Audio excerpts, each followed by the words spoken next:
Indian penal code अच्छा था, तो सावरकर को क्यों सजा हुई, अंग्रेज को क्यों नहीं हुई? सावरकर दोषी थे, अंग्रेज, जोर से बोलिए। लेकिन काला पानी किसको हुआ? अगर वो कानून अच्छा था तो जलियांवाला बाग में जिन लोगों ने गोली चलाई थी उनको सजा क्यों नहीं हुई? भगत सिंह, सुखदेव, राजगुरु को क्यों हुई? कोई एक मुझे अंग्रेज बताइए जिसको सजा हुई हो, है कोई? तो अगर वो कानून अच्छा था सजा क्यों नहीं हुई? अरे भारत के लोग तो स्वतंत्रता की मांग कर रहे थे, भारत के लोग पीड़ित थे, भारत के लोगों को टॉर्चर किया जाता था, जिनको टॉर्चर किया जाता था, जो पीड़ित थे, उनको सजा होती थी, टॉर्चर जो करते थे उनको सजा नहीं होती थी। क्यों? क्योंकि कानून में इनका, जज भी उनके और ज्यादातर वकील भी उनके। मैं आज धर्म नगरी में पूरे जिम्मेदारी के साथ कहता हूं, जब तक एक भी अंग्रेजी कानून है भारत में, तब तक हमें चैन से नहीं बैठना चाहिए। जब तक एक भी अंग्रेजी कानून है भारत में, तब तक हमारा राम राज्य का सपना साकार नहीं हो पाएगा। क्योंकि अंग्रेजों ने 100% कानून हमें लूटने, हमें बांटने के लिए बनाया। जब 1860 में कानून बन गया, उन्होंने जगह जगह चीजों को अपराध घोषित कर दिया। उनको लगा कानून तो बन गया, इनको लाठियों से पीटेगा कौन? इनको पीटना जरूरी है डंडे से। अगला कानून बनाया 1861 में, उसको कहते हैं पुलिस एक्ट। और आजादी की 75वीं वर्षगांठ हम मना रहे हैं, और वो पुलिस एक्ट आज भी चल रहा है। ये पुलिस एक्ट का ही परिणाम है कि कश्मीर में हमारी बहन बेटियों की हत्या होती रही, कश्मीर में 1991 में पलायन होता रहा, और पुलिस मुख्यमंत्री के ऑर्डर का वेट करती रही। क्योंकि कानून अंग्रेजों का है। अंतर केवल इतना आया है कि जो पुलिस पहले अंग्रेजों के इशारे पे नाचती थी, अभी वर्तमान फिर से आ गया, कंडीशन चेंज हो गई, आज भी नाच रही, उसकी कोई स्वायत्ता नहीं। हमारे आप में से लोग थाने जाने से डरते हैं कि नहीं डरते? बताइए जरा। हम और आप थाने जाने से डरते हैं कि नहीं? कभी गुंडों को देखा डरते हुए? लुच्चे लफंगों को देखा? बदमाशों को देखा? दलालों को थाने जाने से डरते देखा? घूसखोरों, कमीशनखोरों, जमाखोरों, मिलावटखोरों, कालाबाजारियों को थाने जाने से डरते देखा?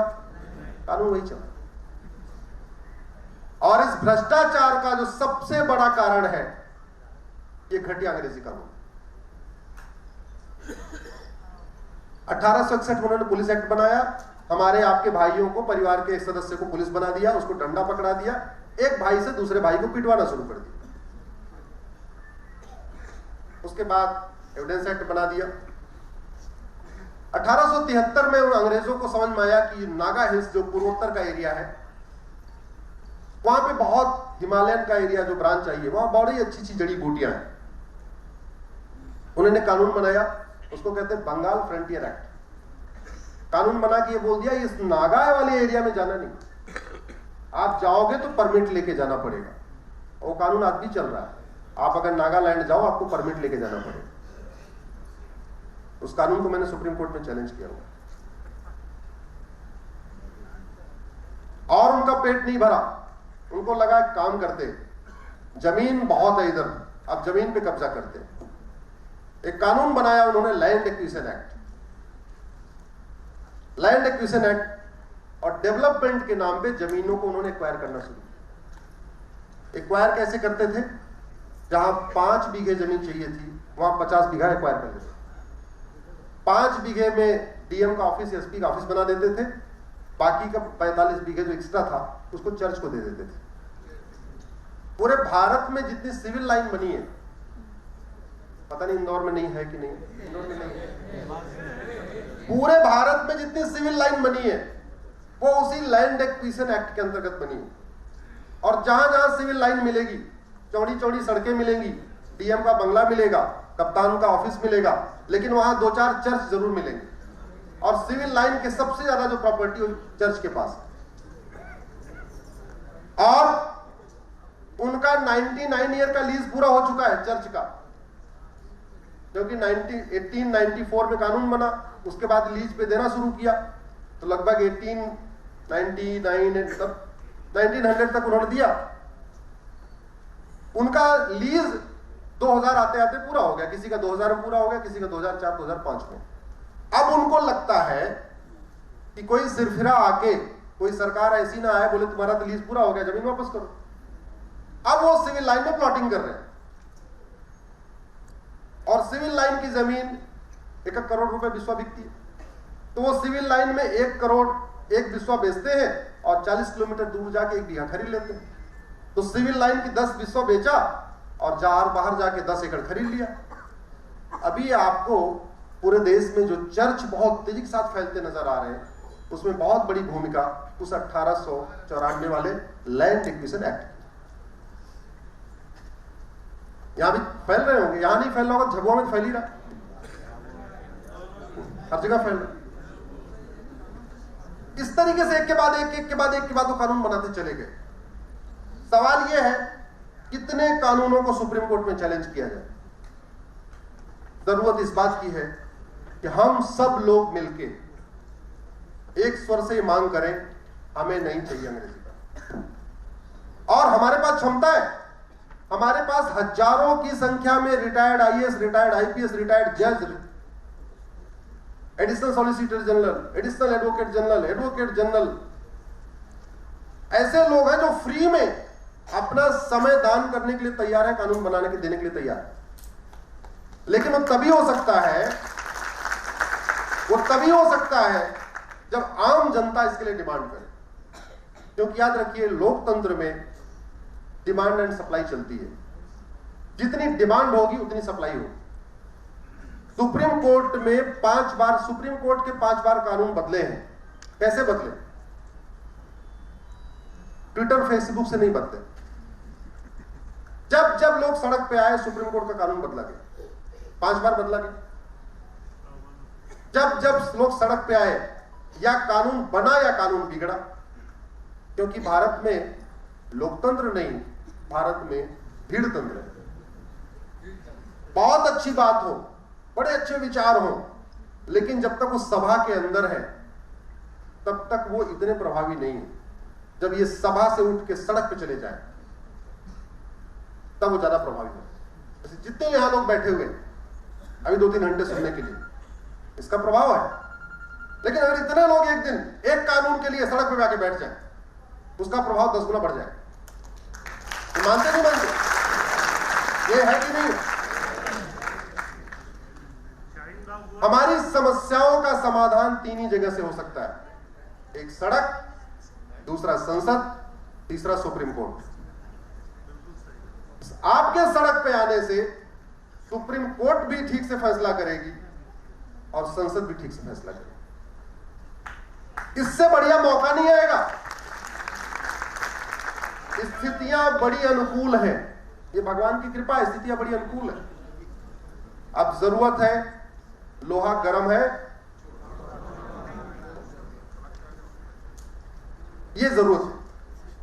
अगर आप इसको देखते जाए लगातार, हम लोग राम राज्य की बात करते हैं। राम राज्य में आप आए तो 1-1.5 घंटे के समय, मैं बहुत ज्यादा नहीं, 2-4 चौपाइयों पे आता हूं।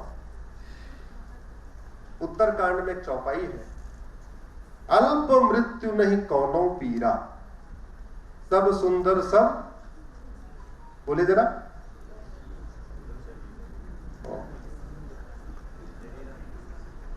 अल्प मृत्यु नहीं कौनो पीरा, सब सुंदर सब विरज शरीरा।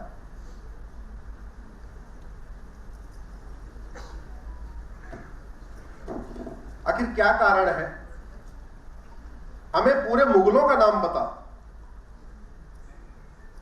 लेकिन हमें भगवान विष्णु के 10 अवतार नहीं पता, 9 अवतार।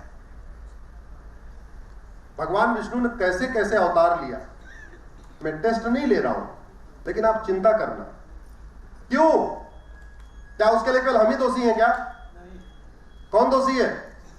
अरे जिन सरकारों ने हमें बाबर, हुमायूं, अकबर, गौरव, गोरी, औरंगजेब पढ़ाया, उन्होंने हमें भगवान विष्णु के 10 अवतार क्यों नहीं पढ़ाए? केवल हम नहीं दोषी हैं। हम तो पढ़ने के लिए तैयार है, हमारे बच्चे पढ़ने के लिए तैयार है, हमें पढ़ाओ, तो हमें पढ़ाओ ना गीता, हम पढ़ने के लिए तैयार है। हाँ, सिलेबस में डाल दो, फिर हमें अगर ना आता हो भगवान विष्णु के 10 अवतार, फिर हमारी कमी है, फिर हमारे बच्चों की कमी है। तुमने बाबर, हुमायूं, गौरी, तुगलक पढ़ाया, हमारे बच्चों ने पढ़ा, हमने खुद पढ़ा। हमें तुम अल्प मृत्यु नहीं कौनो पीरा, सब सुंदर सब विरस शरीरा, ये पढ़ाओ, हमें याद रहेगा।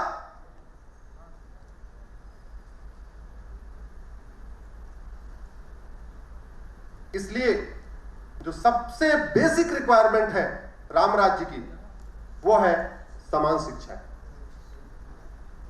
जब इस देश का संविधान, इस देश का आर्टिकल 16 कहता है सबको समान अवसर मिलेगा, ये कहता है सबको समान अवसर मिलना चाहिए। क्या आज की डेट में आईआईटी में सबको समान अवसर मिल रहा है? जोर से बोलिए जरा। इंजीनियरिंग में, मेडिकल में, सारे एग्जाम एक हो रहे हैं, किताबें 100 तरीके की चल रही हैं, सबको समान अवसर कैसे मिले? सीबीएसई बोर्ड का बच्चा अलग किताब पढ़ रहा है, आईसीएसई बोर्ड का बच्चा अलग किताब पढ़ रहा है, इंदौर का बच्चा अलग किताब पढ़ रहा है, मध्य प्रदेश बोर्ड वाला अलग किताब पढ़ रहा है, यूपी बोर्ड वाला अलग पढ़ रहा है, बिहार वाला अलग, बंगाल वाला अलग। क्यों? जरूरत क्या है? ये सीबीएसई, आईसीएसई अलग अलग क्यों?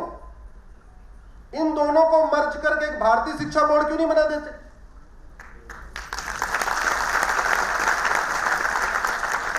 और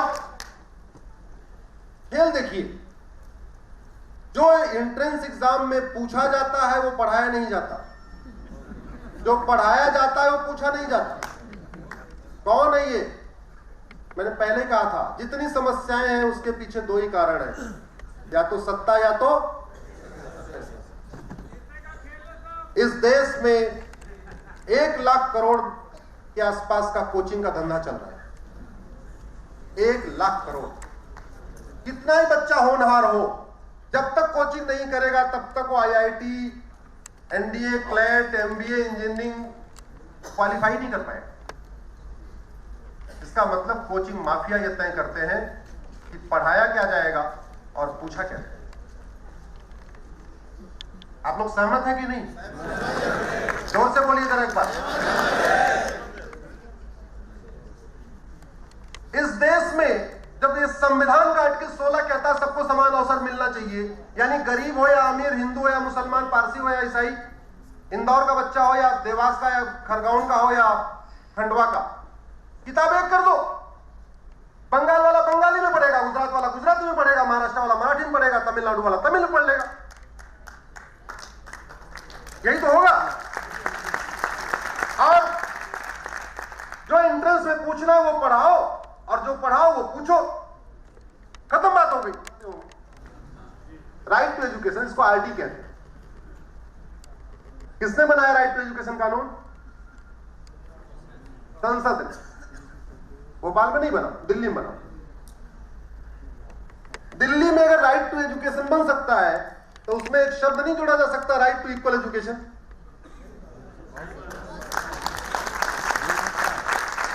जोर से बोलिए जरा। राइट टू एजुकेशन को राइट टू इक्वल एजुकेशन बना सकते नहीं बना सकते? वो 14 साल तक है, 6 से 14 साल, उसको 6 से 18 कर सकते नहीं कर सकते? एक देश वन नेशन वन सिलेबस हो सकता है कि नहीं? One nation one education board हो सकता है कि नहीं? अपने अपनी मातृभाषा में पढ़े, लेकिन किताब अलग अलग क्यों हो? और बाकी तो छोड़िए, क्या आपके इंदौर के सारे बच्चों की किताब है क्या? नहीं। जो 2000 रुपए फीस देता उसकी किताब अलग, जो 5000 रुपए फीस देता उसकी किताब अलग, जो 8000 फीस देता उसकी किताब अलग, जो 10000 रुपए फीस देता उसकी अलग किताब। अब ये बताओ, इंजीनियरिंग मेडिकल में 10000 रुपए वाली किताब से आप पेपर बनाओगे, 2000 रुपए वाली से बनाओगे, 200 रुपए वाली जो सरकार में चलती उसमें बनाओ? और तमाशा देखिए स्कूल माफियाओं का, कोचिंग माफियाओं का। सारे की सारा टैलेंट कहां जाता है? टीचर्स का, गवर्नमेंट स्कूल में। सारा का सारा टैलेंट कहां जाता है?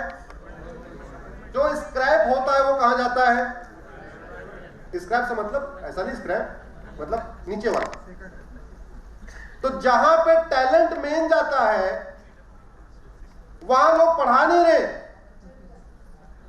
ऐसा उन्होंने ब्रांडिंग कर दिया। और जहां 10,000 रुपए फीस लग रही है और टैलेंट भी, टैलेंट का मतलब बच्चों का टैलेंट नहीं, मैं टीचर की टैलेंट की बात कर रहा हूं भाई। टीचिंग बीएड करने वाले सबसे फर्स्ट प्रायोरिटी केंद्रीय विद्यालय, उसके बाद बचे थे स्टेट बोर्ड, उसके बाद जिसको नहीं मिली सरकारी नौकरी वो प्राइवेट। ऐसे तो होता है, इसके अपवाद हो सकते हैं, मैं ये नहीं कह रहा हूं, लेकिन 99% ऐसे ही होता है।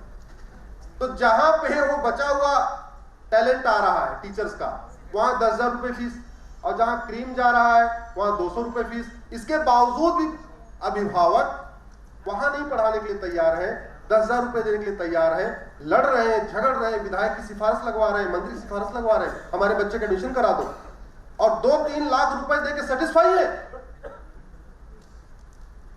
मैं आपको ये कहता हूं, इस देश में, अब वो एक पार्ट हो गया, इस पूरी दुनिया में जिस देश में एक भी विशेष स्कूल है, शब्दों को समझिए, भावनाओं को समझिए, जिस दुनिया में एक भी स्कूल है वहां शांति नहीं है। एक स्कूल खोल दीजिए, एक जिला शांत हो जाएगा। और भारत में ऐसे विशेष 5 लाख से ज्यादा स्कूल है। क्या होगा हमारा भविष्य, क्या होगा? मैं आपको गारंटी के साथ कहता हूं, अगर हम कुछ जरूरी चीजें जल्दी नहीं किए, अगले 15 से 20 साल में ये वसुधैव कुटुंबकम, सर्वधर्म संभाव, नारी तू नारायणी, सबका साथ सबका विकास इतिहास बन के रहेगा, अगर हमने विशेष स्कूलों को बंद नहीं किया। अरे वहां ऐसी ऐसी चीज पढ़ाई जा रही जो आप कल्पना नहीं कर सकते, और सरकार के दायरे में नहीं है, इसलिए सरकार भी ऑडिट नहीं कर सकती इनकी किताब में क्या लिखा हुआ है। वहां जो पढ़ा रहा है उसकी क्या क्वालिफिकेशन सरकार को नहीं पता, कौन सी किताब पढ़ाई जा रही है सरकार को नहीं पता, सीसीटीवी लगा नहीं है कि सरकार को पता चल जाए कि एक्चुअल में वहां पे क्या क्या तालीम चल रही है। अशांति फैलाने के लिए तो एक ही स्कूल बहुत था, यहां तो लाखों खुल चुके हैं। इसका सही समाधान है 18 वर्ष तक सारे बच्चे चाइना की तर्ज पे, चीन हमारा दुश्मन है लेकिन हमें कुछ चीजें उससे सीखनी पड़ेगी। 18 वर्ष तक सारे बच्चे एक किताब पढ़े, उसके बाद जिसको जो पढ़ना अपने घर में पढ़े, लेकिन 18 वर्ष तक सब एक किताब पढ़े। और एक बात और,